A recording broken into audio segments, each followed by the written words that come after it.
Welcome to the Private Practice with Soul podcast. My name is Dr. Brooklyn Storme, and I help private practice owners align their business back with their soul's calling, with their big vision and with their soul's purpose. Unlike other private practice coaches, I've traveled the world in search of spiritual resources, spiritual tools, education and information so that you can have the transformation that your soul desires and needs so that you can up-level your business. How much fun is this? I love it so much. Guys, if you're not already a member of the Private Practice Monthly Mentorship Group, please check out the show notes. I would love for you to be there. In the meantime, thank you so much for pushing play today. Let's begin. Hello, everybody. Happy Wednesday and welcome to another episode of the Private Practice with Soul podcast. I'm super pleased that you're here. We've got a really powerful episode for you today, especially if you are somebody who struggles with, being visible and imposter syndrome and all those kinds of things that we experience from time to time. Let me take a moment to say thank you to people who've been liking the podcast. If you haven't, please do. And also, if you haven't left a review yet, would you please hit pause, go and leave a little review and then come back to the episode. The reason being, I can reach more people and help more people, and you'd be supporting me in reaching my impact goal if you're able to do that. No pressure. It would be great if you could. All right. So I want to open up our conversation today with a quote. And this quote is by a lady called Marianne Williamson. You've probably heard of her. She's super duper famous. And this is from her book that's called A Return to Love. And her quote says, "Your playing small does not serve the world. There is nothing enlightened about shrinking so that other people won't feel insecure around you. As we let our own light shine, we unconsciously give other people permission to do the same. And as we are liberated from our own fear, our presence automatically liberates others." Now, what a powerful couple of sentences, right? So today, as you know, from the title of this podcast, we're going to be talking about what gets seen gets paid and a lot more.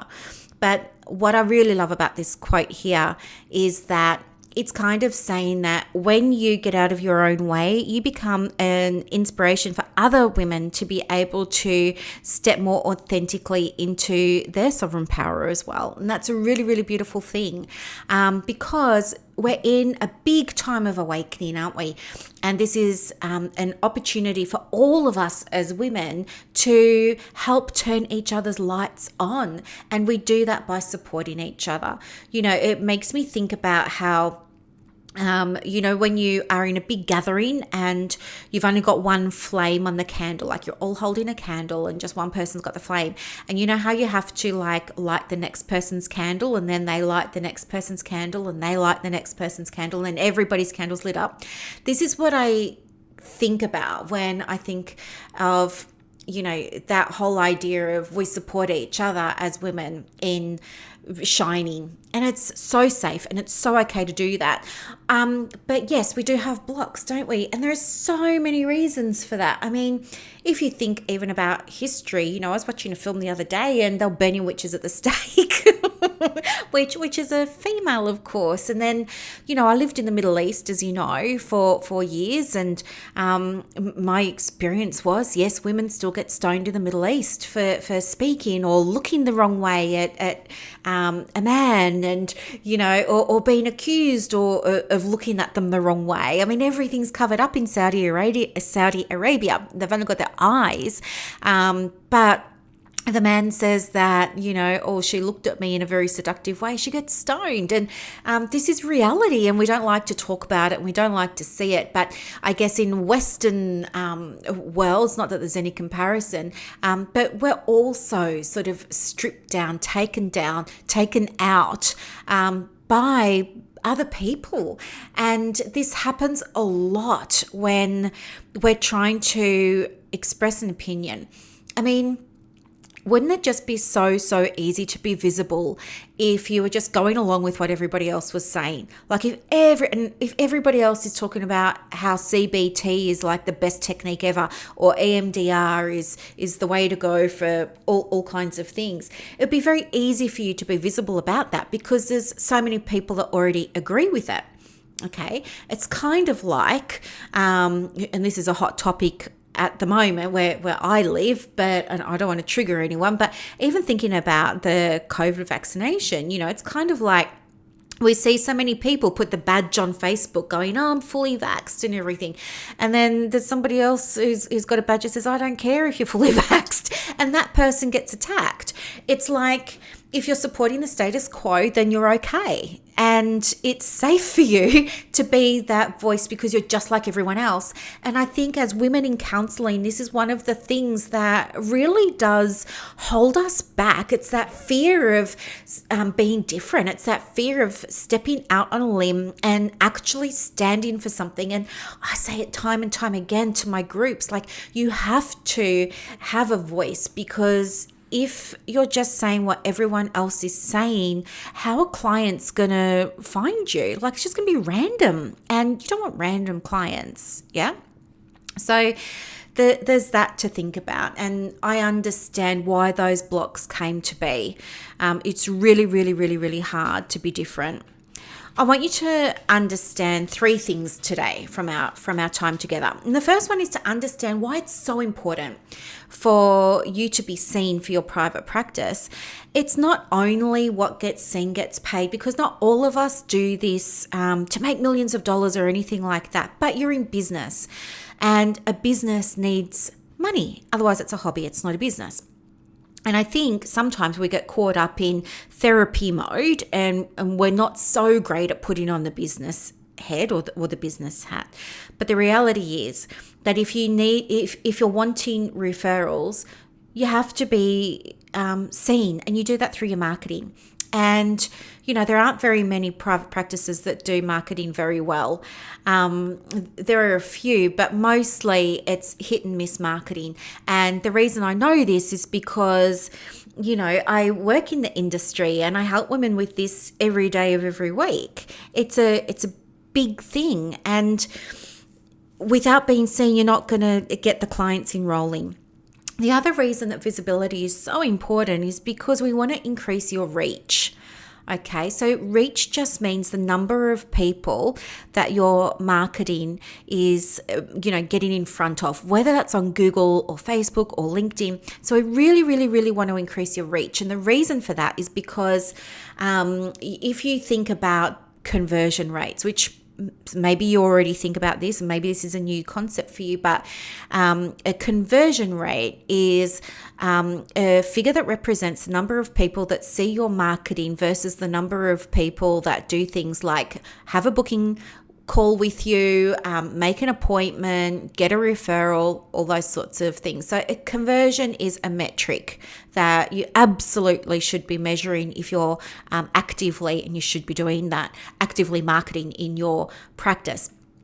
The more people you reach, the higher your conversions will be. For example, if you had a post that reached 100 people, maybe 2 of those people would inquire, right? Whether it's by email or make a call, and you might be able to book 1 of those people in.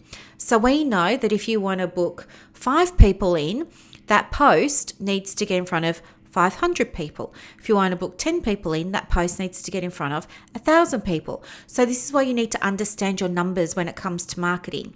Marketing in private practice, look, there are women out there that are just posting for the sake of posting, and they're not tracking any of this stuff. But if you track it, you improve it, and it gets better and it gets easier because you're able to refine things. So that's why it's really important. And of course, it's also really important for you to be seen because it helps create you as an authority in your field, and not in the counseling field, but in your niche area.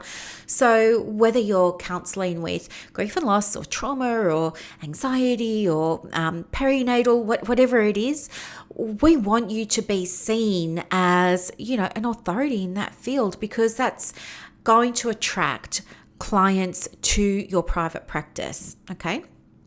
The next thing is that, it's okay for you to know, I need to be posting on Facebook or Google or LinkedIn, or I need to be blogging, but there's something that's stopping me. Okay, that's fine. There's nothing wrong with that. But what we need to do is figure out together, well, what is it that's stopping you? Like, what's coming up for you? And it very well could be something like a limiting belief. It could be an old story that you have about something. It could be any number of things. It could be imposter syndrome, Who am I to speak about this? I'm not as educated, or I'm not as knowledgeable, or I don't have 25 years experience like Brooklyn. I'm just new. So how can I get on there and talk about this? So, understanding what your block is going to be the first step in addressing it. And I can tell you about one of my blocks. So a few years ago, and you've heard me talk about this before, it's like the same example, but I get so many, or what do they call it, teaching moments from it.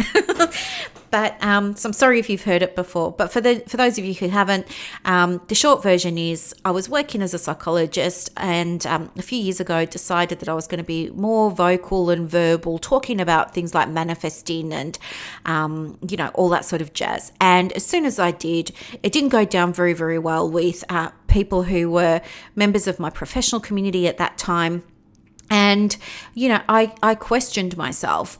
People were saying, oh, she's unethical talking about, thoughts becoming things, and she's unethical talking about manifesting, and she's unethical talking about integrating spiritual practice with private practice. And, there's all this stuff. And for a hot minute, I doubted myself, and I experienced those blocks of, well, am I doing the right thing? Should I stop doing it? But what got me through it, and this is step 3, is really being able to embody my why. And I just couldn't let it go. It's like when you know something, you can't unknow it. And when I knew about how important the spiritual and the energetic side of things was, and that psychology addresses one side, but it doesn't address everything, and it doesn't purport to address everything. No criticism to psychology at all, but psychology very much speaks to the scientific model, and it's trying to speak to the scientific model more and more. It has been over the last 20 odd years. It wasn't always like this, but it's very much shifted more toward a medical model now. And, there's a very strong perception in the community that, hey, if this can't be backed by science, then it's not ethical and it mustn't work and it's dangerous and stuff like that. But here's the thing, like, even me, when I was learning about psychology and I was at school, like even in my 4th year and in my master's, we were doing lab reports where we were testing hypotheses. We were, it was a scientific method, whether you were using qualitative or quantitative analysis, whether it was questions and interviews or whether it was, rats and stats, we used to say. We were always testing and we were always questioning. So it befuddles me. There's a word I haven't used before. I don't even know if befuddles is the right word, but I just don't get why some psychologists have forgotten about their scientific training, which is to have a hypothesis and test it. And it's like they haven't tested any of this stuff for themselves. It's safe for them because other people are saying, that's bad and you shouldn't be doing it. It's very safe for them to also come out and say, hey, that's bad, you shouldn't be doing it. They don't stop and think, hey, I want to research this for myself. I want to test it for myself. And so the way that I got through my blocks around visibility and my fears around being visible after, getting bombarded with all this was I just couldn't let it go. I knew how powerful it was. And because I had studied things like manifestation, I could see that there were absolutely parallels more than there were more similarities than there were differences between, manifesting techniques and techniques that you see in evidence-based psychological practice. Psychologists don't want to admit that, and that's okay. But when I saw how powerful it was, and when I saw firsthand that it helped me, and then when I started supporting other people with it and I saw firsthand how it helped them, I knew I was onto something, and I knew that I don't know, it was just like I was ready to take that risk. I was already being ostracized for it. I was already being torn down for it. So I was kind of like, I didn't care. What motivated me was caring more about the people I could help. And that at the time was women who were psychologists and social workers and counselors who were looking for other ways to improve their private practice. And they wanted to do that through learning how I was using manifesting tools and stuff like that. And so since then, I've grown this whole business just by being myself. And it's by remembering how powerful this was that I made it not about me. I made it about the power of the process. And that's when everything changed. I didn't feel defensive. I didn't feel like I needed to justify myself anymore. It suddenly wasn't about me. It wasn't about my profession. It was about the power of these tools. And it was about me wanting to help people who wanted my help in learning how to use them. And from there, I just grew in confidence day by day by day. And now, I've got private practice with soul. Who'd have thought? You couldn't have done this a few years ago. I'm openly teaching practitioners about manifesting. I'm openly teaching people, allied health professionals, as well as counselors and coaches, all about the masculine and the feminine. I embodied it. I stepped into it. It felt aligned. It felt authentic. I could not let it go. So that's my story of how I overcame my blocks around visibility, and I haven't looked back. And, I want you to figure out for yourself, a way of getting out of your own head, drop back down into your heart space and really think about why this is so important. And, when you do that, you'll see it's got nothing to do with you. And it's so much easier to speak your message and share your message when it's not about us. Hand on heart. I've got my hand on my heart now as I'm sharing this with you. Okay. So, the other thing to think about too, and this is point number 3, is sometimes, and I'm just going to not sugarcoat it for you, but sometimes and this is something I discuss with my clients, they'll know who they are. I want to ask you, if you know all of this stuff, right? And you haven't implemented it, and you haven't changed, and you've still got your visibility blocks, and there's help there, and you choose not to access the help, and you choose not to work on this, and you choose to continue to complain about your visibility and how hard it is. I think, just between you and I, that there might be something else going on here. Have you heard of secondary gains? Because I'm just thinking that maybe by holding on to this limiting belief, if that's what it is, for example, around what it means to be visible, that's getting you off the hook for something else, right? So this came up in a conversation that I had with a woman late last week, and we were talking about what success meant to her. And she was saying that often she will go and she will ask for help with things, but then not do the steps. And I asked her why she thought that was, and we went more deeply into it. And it turned out she was afraid that if she was successful, it was going to mean more time away from home, more responsibility, more pressure, whatever. So here she was, seeking coaching to get help growing the practice, but at the very same time didn't really want to grow the practice because of these other fears that she had around it. So she wasn't implementing the tools. But the good thing about that was we're able to then make a plan together to support her in, bringing herself into better alignment with the practice. But just putting it out there, if you're somebody who's had the opportunity or knows that she can get help with this and doesn't do it, I'm just wanting you to ask yourself, what am I able to avoid by not taking action on this? Are you worried that if you speak your truth, are you worried that if you say, hey, this is my message, are you worried that you're going to get flooded with referrals? And maybe you don't have the systems to support that. Maybe you don't have a waitlist process, or maybe you don't have a booking process yet, or maybe you don't have, the software or the management system to facilitate and cope with that. Maybe you haven't got your diary set up to accept a whole lot of bookings yet. Is that one of the fears?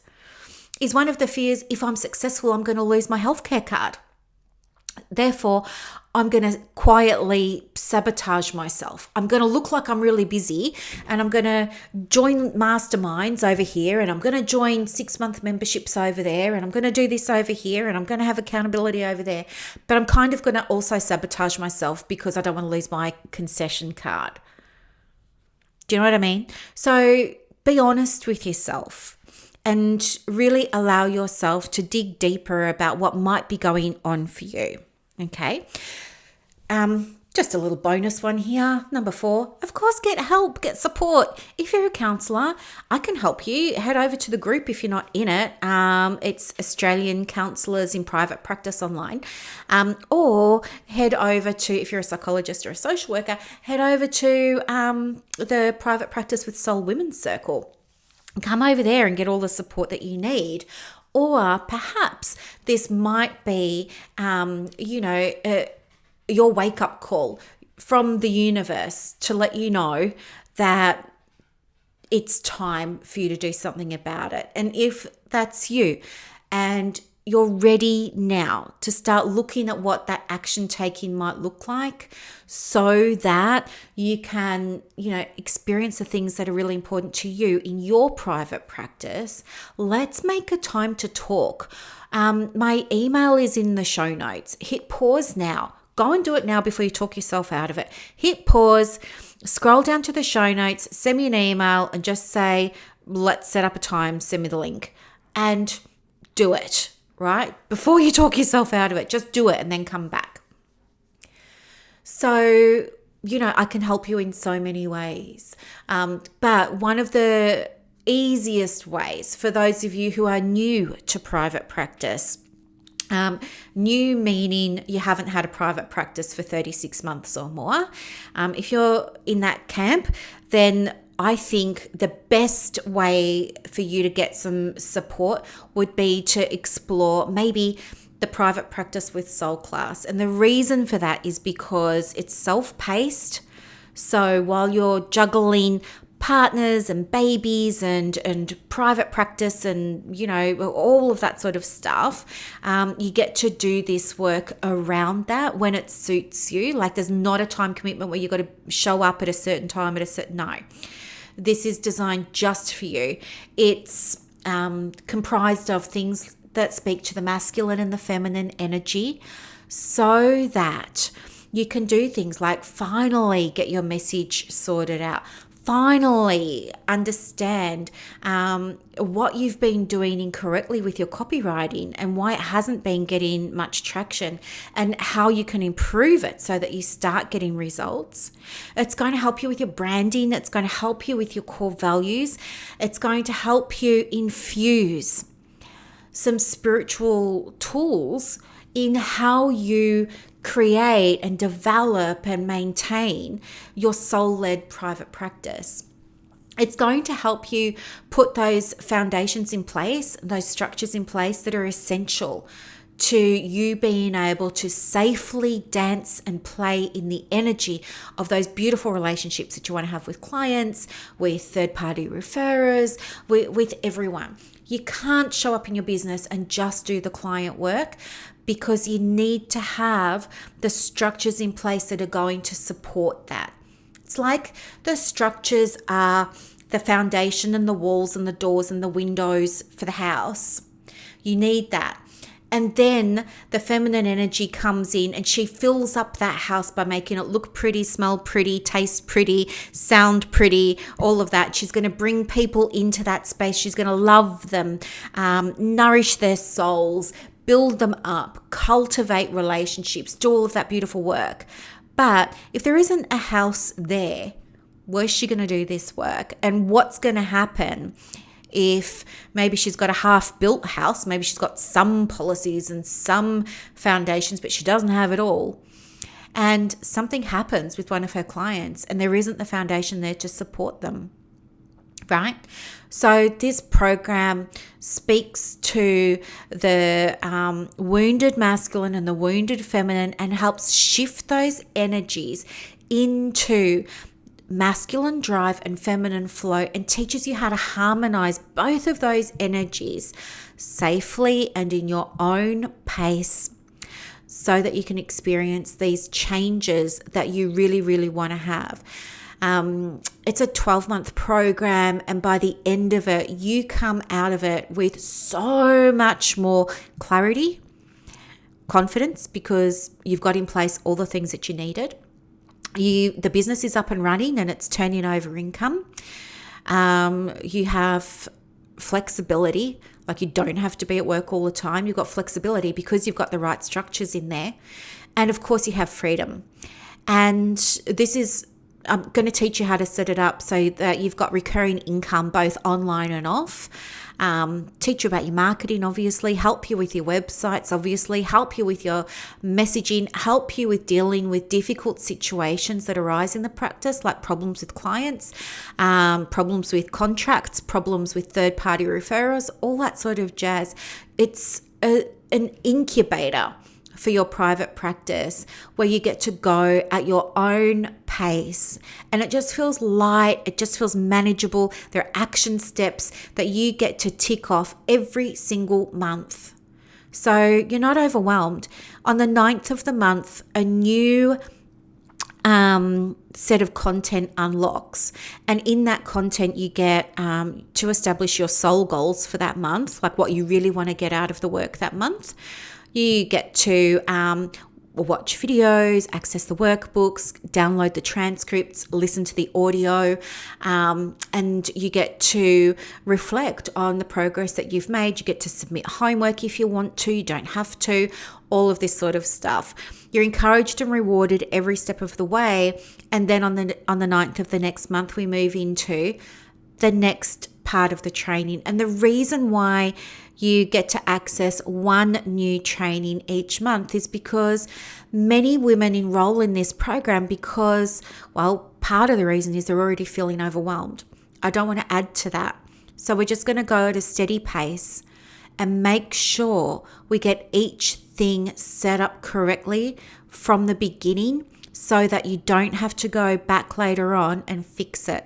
Because there's nothing worse. Ask any private practice owner who's got a practice up and going and has then had to go back and fix things. It's a nightmare. It's much better if you'll save yourself time, energy, and money if you get it right from the beginning. You might be wondering about the cost for this program, and I'm so pleased to be able to share with you that it's $100 a week. That's it. It's $100 a week for a year. That's all. That's like one session. Isn't it worth one session of counseling a week for you to be able to have the confidence, have the clarity, be building the turnover, have developed online and offline programs that your clients want to invest in and want to get results from, to have your message sorted out, your website sorted out, your marketing sorted out, to understand about, to have cleared up the shadow work, to have done all. Isn't that worth one session a week? I mean, it's a no-brainer. It's a no-brainer. But here's the thing. There are only spots available for 14 women in this program. And the reason for that is because I want to make sure that for those of you who are wanting support with it, that you get that support. Okay, so there are only 14 positions available, places available. If this is something that you know in your heart you need right now, that you know you need to do for you, it's an investment in your well-being, in you being responsible. It's an investment in you learning how to be a businesswoman in private practice as well as a practitioner. And it's an investment in you being able to take the reins of your business with confidence, because with knowledge comes that wisdom, comes that safety, and comes that security to be able to make the big decisions and to be able to make the small ones too. So yeah, isn't that worth one session a week? I think it is. And here's the other thing. It's end of financial year soon. If you wanted to, and if you had the funds available, why wouldn't you just purchase this program and write it off as a tax deduction for this financial year, right? And I think, I'm not sure if it's just in Victoria, but it's the ATO, yeah. So it'll be around Australia, that when you make a big business investment like this, it's written off immediately now. That's until the 30th of December. So big transactions like this are written off straight away. And doesn't that give you more security, and doesn't that make it easier for you to take that step? I mean, it does for me. And even if you opt to do the payment plan of, $100 a week, that's still a tax deduction, which is still pretty cool. And think of everything that you're going to get.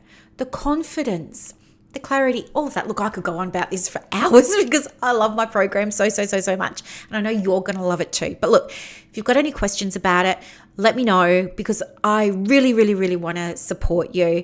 I don't think you're going to be able to enroll in the program for $100 a week in future. It only opens twice a year, as you know. It won't be opening again until January. And certainly it will be more than $100 a week, obviously. But anyway, I would love for you to be part of it. Let me know if this is something you're interested in so I can help you secure a place. And do that just by sending me a little email in the show notes. Go and do that now before you forget. All right, my lovelies, have a beautiful day. And I can't wait to see you again. Bye.